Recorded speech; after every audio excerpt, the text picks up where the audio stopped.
What's going on, everyone? I'm Sridhar, and thank you so much for joining me here at RosterWatch. On episode 363 of the RosterWatch Fantasy Football podcast, Alex Dunlap was joined by Pete Overzet to talk about zero running back strategy in best ball and how to analyze the latest training camp headlines. Some of the running backs that Pete likes to target when going with the zero running back strategy are guys like Trey Sermon, Raheem Mostert, Javonte Williams, Travis Etienne, and A.J. Dillon. He loves A.J. Dillon this season and thinks he could play a bigger role in this Packers offense, similar to how Jamal Williams did last year with the Packers. Speaking of Jamal Williams, he's one of the PPR running backs that Pete likes to target late in drafts, someone with upside, especially in the best ball format, who could have a couple of big weeks, including guys like Gus Edwards, who could become a touchdown vulture to J.K. Dobbins in Baltimore.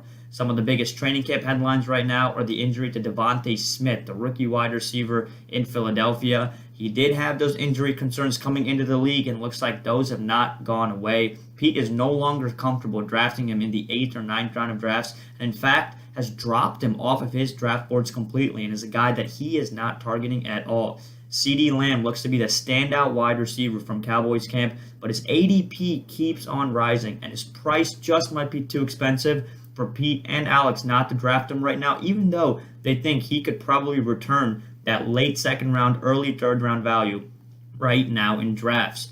Another wide receiver that Pete is very bullish on is Odell Beckham Jr.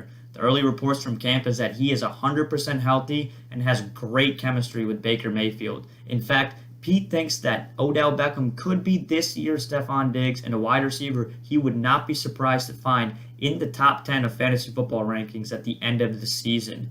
Thank you guys so much for listening. I'm Sridhar, and this